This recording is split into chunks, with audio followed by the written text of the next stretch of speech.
Subscribe कीजिए, bell icon दबाइए। Video पसंद आए तो लाइक कीजिए, शेयर कीजिए। के देवता भगवान ब्रह्मा ही माने गए हैं। ऐसे देवता की धरती इस तरह से कंकड़ पत्थर सड़ी गली तो रहेगी नहीं। कहा एक ऐसी धरती मैंने देखा, कोटिन चतुरान गौरीशा। गौरीशा माने गौरी के ईश, देवी पार्वती के स्वामी यानी भगवान शंकर।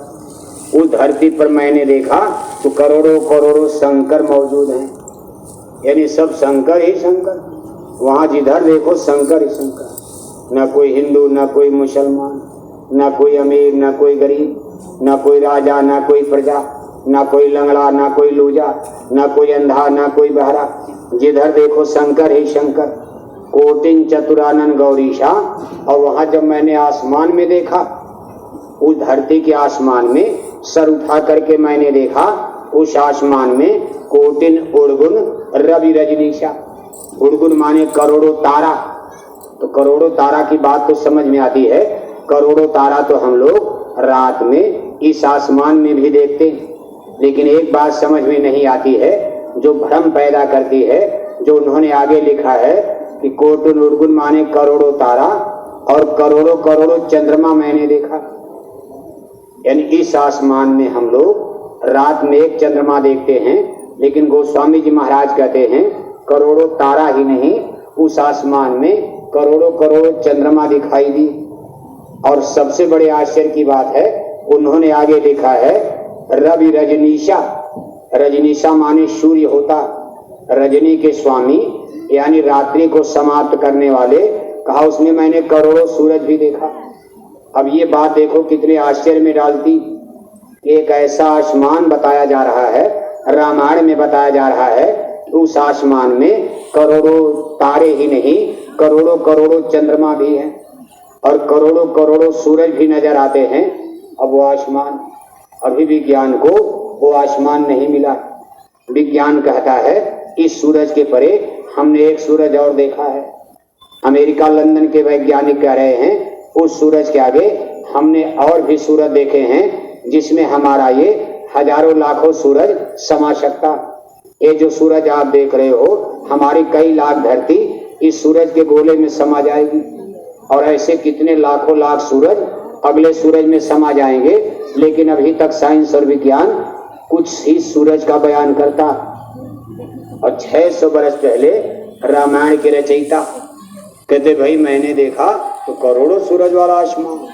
अब करोड़ों सूरज का आसमान अभी तक तो किसी को पता नहीं चला। अब या तो रामायण को गलत मान लिया जाए, लेकिन हिंदू रामायण को गलत मानने के लिए तैयार होंगे। कह दिया जाए जाओ रामायण गलत तो भगवान राम गलत, उनकी अयोध्या गलत तो फिर उनका मंदिर गलत, फिर झगड़ा दूसरा बढ़ जाएगा।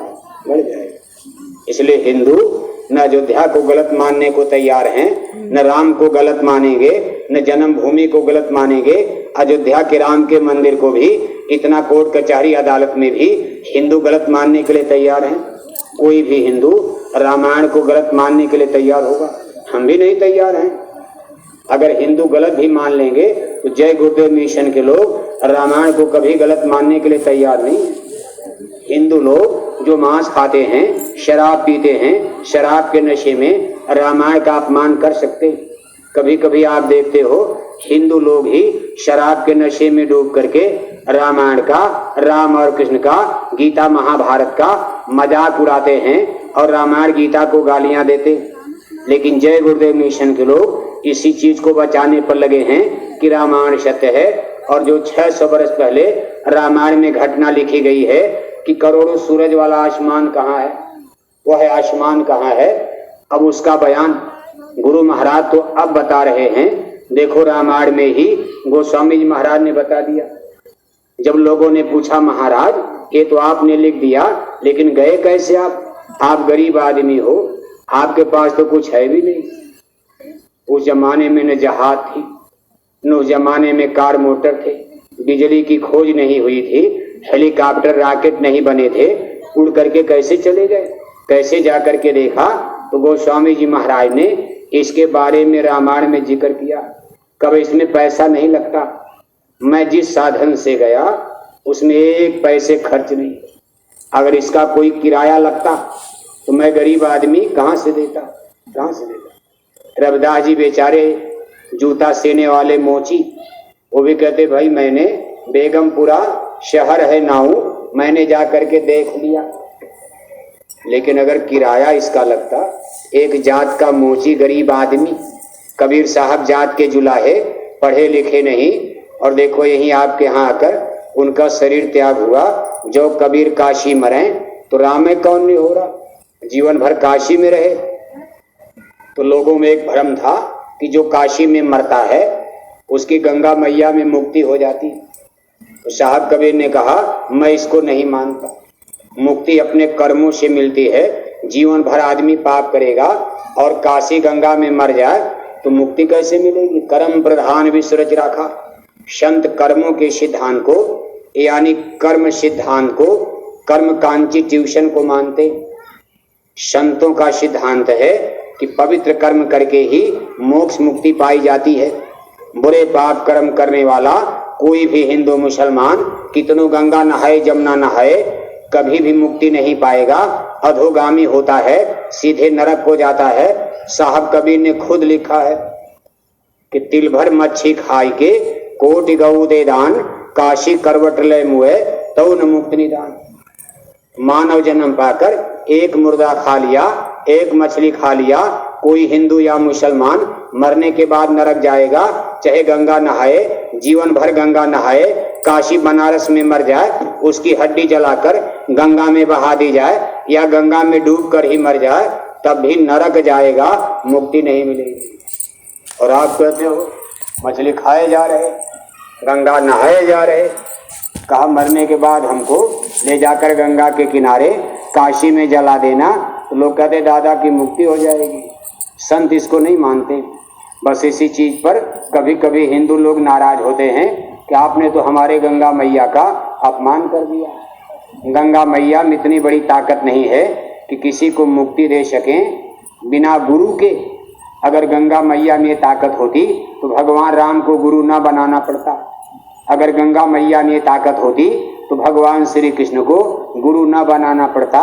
राम कृष्ण से को बड़ो तीनों तो गुरकीन, रामायण में सीधे लिख दिया है कि गुरबिन भवनी तरह न कोई, जो बिरंच शंकर शम हुई। ब्रह्मा और शंकर को भी अगर कहीं जरूरत पड़ेगी तो बिना गुरु के किसी को गति नहीं मिल सकती।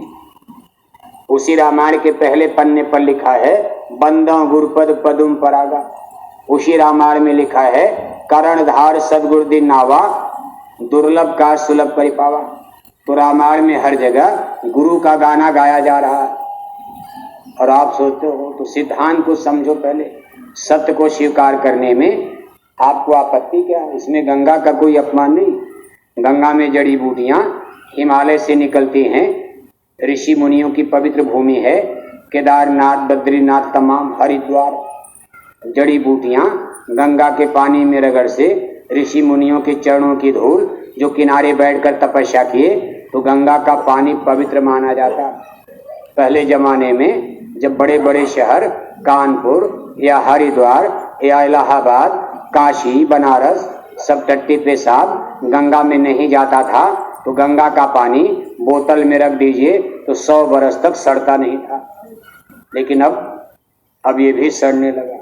गंगा मैली हो गई, गंगा मैली हो गई। सरकार कितने पैसे खर्च करती है, लेकिन अभी गंगा का उद्धार करने के लिए, गंगा को निर्मल बनाने के लिए बजट बनाए जा रहे हैं, लेकिन सफलता नहीं मिल रही कि कैसे मशीनों से गंगा के कूड़े कचड़े को निकालकर और जितने बड़े बड़े सीवर्स, टट्टी पेशाब की नालियां हैं, इनको अलग से कहीं जज्ब किया जाए और गंगा को शुद्ध रखा जाए।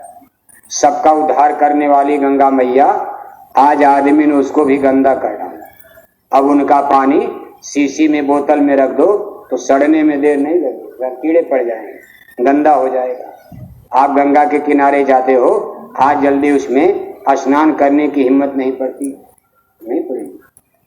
आप तो डिस्टिल्ड वाटर, छना हुआ पानी, बॉयल पानी, घर में नहाने के लिए बढ़िया वाटर पीना है तो बोतल वाला पानी पीते हो, और अपने देवी देवताओं को वही गंगा जमुना का पानी लाकर कहा हर हर महादेव। हर हर महा, बताओ वही पानी आपको दे दिया जाए, पियोगे आप? ये जो नदी नाले का पानी लाकर अपने देवी देवताओं पर चढ़ा रहे हो, देवी देवताओं को जबरदस्ती इस समय सावन के महीने में देखो कांवड़िया लोग, हम बुराई नहीं कर रहे, इस चीज को समझो, एक न एक दिन इस सत्य को आपको स्वीकार करना पड़ेगा। यानी जिन नदी तालाब का पानी आप लाकर अपने इष्ट देवता